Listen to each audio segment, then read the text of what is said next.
Hello UPSC aspirant. और कैसे हैं आप सब। यार एक इम्पॉर्टेंट टॉपिक है आज का कि क्या हमें ग्रुप स्टडी करनी चाहिए।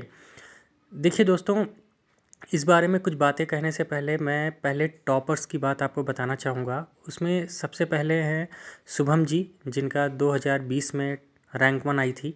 यार उन्होंने हमेशा ग्रुप में स्टडी की है। 2-3 उनके दोस्त थे, जैसा कि मैंने उनका इंटरव्यू सुना था, तो उन्होंने बताया कि इसका बेनिफिट मिलता है ना।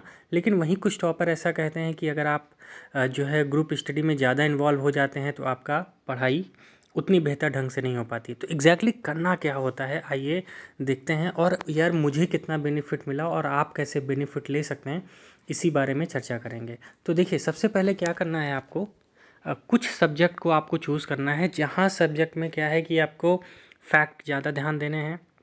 उसके बाद फैक्ट के साथ साथ वहाँ पे जो ऐसी प्रॉब्लम्स है जो वन वर्ड सब्स्टिट्यूशन के वर्ड हैं, जैसे साइंस एंड टेक्नोलॉजी हो गया, या आप कह सकते हैं इन्वायरमेंट के कुछ टॉपिक्स हैं, या आपका ऑप्शनल से रिलेटेड ऐसा कुछ फैक्ट और फिगर्स हैं, या आप कह सकते हैं कि वर्ल्ड ज्योग्राफी हो गया। इन सब मैटर पे यार मुझे लगता है ग्रुप स्टडी करना बेहतर होगा।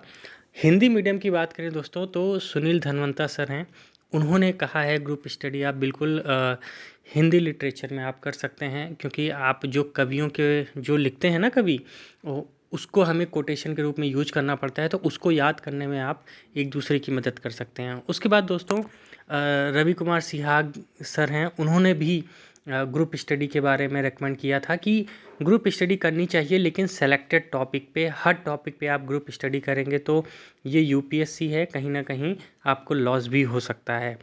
तो टोटल बेसिक फैक्ट यही समझ में आ रहा है कि यार नहीं, हमें करना चाहिए ग्रुप स्टडी, लेकिन ग्रुप स्टडी करने से पहले हमें उन टॉपिक को रिकग्नाइज़ करना चाहिए कि इस टॉपिक में क्या ग्रुप स्टडी करने से बेहतर रिजल्ट मिलेगा कि नहीं मिलेगा।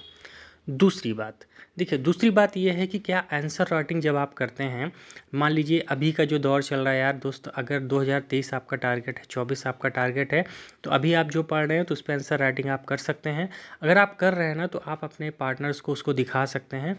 ये आपका ग्रुप स्टडी का एक प्लान हो सकता है ना। तो ये चीज़ आप कर सकते हैं। मैं भी यही कर रहा हूँ, है ना, कि कोई नहीं मिलता था, मेरा छोटा भाई है वो भी एसएससी की तैयारी कर रहा है, तो मैं उसको दिखा देता हूँ अपनी कॉपी। मैं ऐसे लिखता हूँ तो मैं उसको दिखा देता हूँ। तो आप भी दोस्त ये कर सकते हैं, और इससे रिज़ल्ट यार आपका ना इम्प्रूव होगा, क्योंकि वो कहीं ना कहीं आपकी कुछ कमियां तो बताएगा, या जहाँ आप अच्छे हैं उसको बताएगा।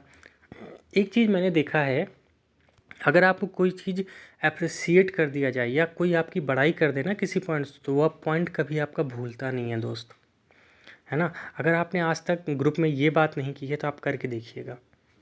एक दूसरे से जब आप मदद करेंगे ना, और उनकी बराबरी में आप बातें करेंगे, तो वो चीज़ें आपको कभी भूलेगी नहीं, है ना। तो इतना करके देखो यार, है ना, ये बेस्ट वे होगा। और यार तीसरी बात ध्यान रखने वाली ये है कि ग्रुप छोटा हो, बहुत ज़्यादा बड़ा ग्रुप ना हो, मतलब 2 से मैक्सिमम 4 लोग हो सकते हैं, उससे ज़्यादा बड़ा मत बनाइएगा। और जो सिंसियर हो, मतलब पढ़ने की लेवल को भी ट्राई करना है।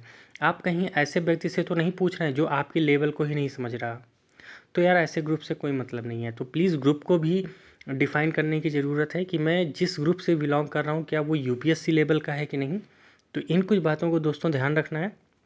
और अगर आपके साथ वो जो पढ़ रहे यूपीएससी के छात्र ही हैं, तब तो बहुत बेहतर है। उनको वो समझ धीरे धीरे विकसित हो ही जाती है एक समय बाद, तो आप उनसे बिल्कुल टच में रह सकते हैं, अपने सीनियर्स से बिल्कुल टच में रह सकते हैं। तो कुछ ऐसा करिए, है ना, तभी रिज़ल्ट यार दोस्तों हमें अच्छा मिलेगा। उसके बाद लास्ट बात ये मैं कहना चाहूँगा कि सब कुछ देखते हुए, लेकिन एम आपका एक ही होना चाहिए कि हमें किसी हिसाब से क्लियर करना है ना। इस पॉइंट ऑफ व्यू को लेके चलना है। और ग्रुप में ऐसा ना हो कि एक समय बाद ग्रुप में पढ़ाई से ज़्यादा मस्ती हो रही है, तो ऐसा भी ना हो, ठीक है। तो ये कुछ बातें मुझे लगता है नोटेबल करने लायक है दोस्तों। आप सभी का बहुत बहुत धन्यवाद इस वीडियो को पूरा सुनने के लिए। चैनल सब्सक्राइब कर लीजिए, लाइक कर लीजिए। Thank you so much to all of you. और प्लीज़ अगर कोई सजेशन हो तो प्लीज़ कमेंट बॉक्स में कमेंट ज़रूर कीजिएगा। थैंक यू दोस्तों।